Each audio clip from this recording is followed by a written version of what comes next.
बुद्ध के शिष्यों में एक शिष्य था अनाथ पिंडक। वह धनी व्यक्ति था। उसका यह नाम इसलिए पड़ गया था कि वह रोज सुबह सुबह अपने घर के बाहर अच्छा अच्छा भोजन बनाकर बैठ जाता था। उसके पास जो आता था उसे वह खिलाता था। वह अनाथों के पिंड को भरता था, अर्थात सबका पेट भरता था। इसलिए उसका नाम अनाथ पिंडक पड़ गया। वह अपने काम और नाम से प्रसिद्ध हो गया था। उसका यश दूर दूर तक फैल गया था। बुद्ध ने भी उसकी ख्याति सुन रखी थी। बुद्ध उन दिनों अपने हजारों सन्यासी भिक्षुओं के साथ वैशाली नगर में उपदेश दे रहे थे और लोगों को असीम शांति प्रदान कर रहे थे। अनाथ पिंडक को मालूम पड़ा कि मेरे नगर के पास ही बुद्ध अपने अनेक शिष्यों के साथ आए हुए हैं। वह उनके दर्शन करने गया। वहां पहुंचने पर उसे बुद्ध के दर्शन हो गए। बुद्ध शांति, आनंद और प्रेम की मूर्त थे। चेहरे पर मंद मंद मुस्कुराहट थी। उनके वस्त्र पीत रंग के थे और सिर पर जटाएं थी। वे बहुत ही मीठा और नम्रता पूर्वक बोल रहे थे। उनको सैकड़ों लोग बिल्कुल शांत होकर सुन रहे थे।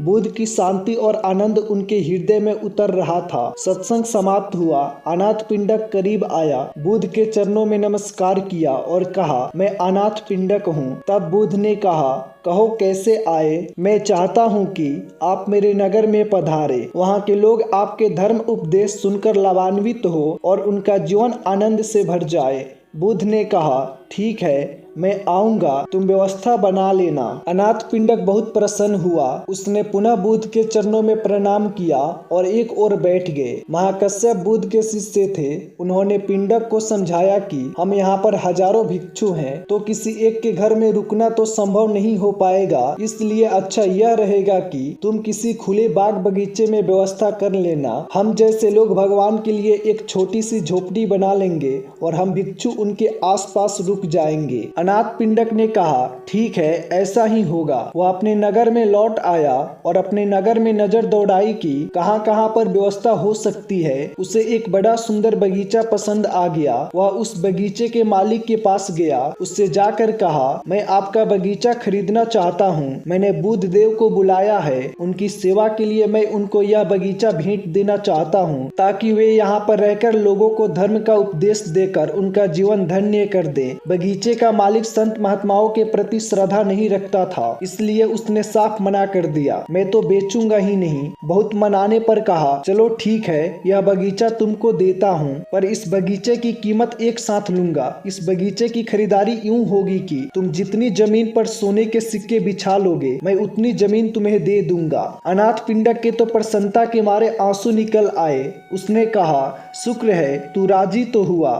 मुझे बुद्ध देव को यहाँ पर लाना है और अगर इतनी बड़ी कीमत भी है तो मैं ये कीमत भी दूंगा। अनाथ पिंडक अपनी सारी दौलत, सारा सोना बैलगाड़ियों में भरकर ले आया। उसने सोने के सिक्कों से सारा बगीचा पाट दिया, सोने की तह बिछा दी। वहाँ के लोग अनाथ पिंडक को पागल कहने लगे, इसने एक महात्मा के लिए अपनी सारी संपत्ति लुटा दी है। लोगों को क्या मालूम कि संत महात्माओं और गुरु का सानिध्य कितना अमूल्य होता है। महात्मा बुद्ध 40 साल तक देश भर के गाँव गाँव में जाकर धर्म का उपदेश देते रहे। उनका यह भाव था कि जिस आनंद को मैंने पाया है वह जन जन तक पहुँचे। शांति पाने का अधिकार सबको है। वे घर घर जाकर ज्ञान का दीपक जलाना चाहते थे। उन्होंने जीवन भर अनेक दीपक जलाए। उनके उपदेश से अनगिनत लोगों का मन निर्मल हो गया। अनाथ पिंडक के मन में बस एक ही इच्छा थी कि मैं महात्मा बुद्ध का सानिध्य प्राप्त करूं, अपने नगर वासियों के साथ बैठकर बुद्ध देव का उपदेश जो अमृत है सबके साथ बैठकर पी सकूं। बगीचे के मालिक ने देखा कि सारा बगीचा सोने के सिक्कों से पटा पड़ा है। वह अनाथ पिंडक की एक महात्मा के प्रति अगाध श्रद्धा को देखकर हैरान रह गया। उसका हृदय पिघल गया। श्रद्धा की बुझी हुई ज्योति जल उठी। उसने मन में कहा, मैंने बहुत ही गलत किया है। उसने हाथ जोड़कर अनाथ पिंडक से कहा, आप इन सारे सोने के सिक्कों को उठा लीजिए, मुझे धन नहीं चाहिए। इस सारे बगीचे को आप मेरी ओर से उपहार समझ ले। अनाथ पिंडक ने कहा,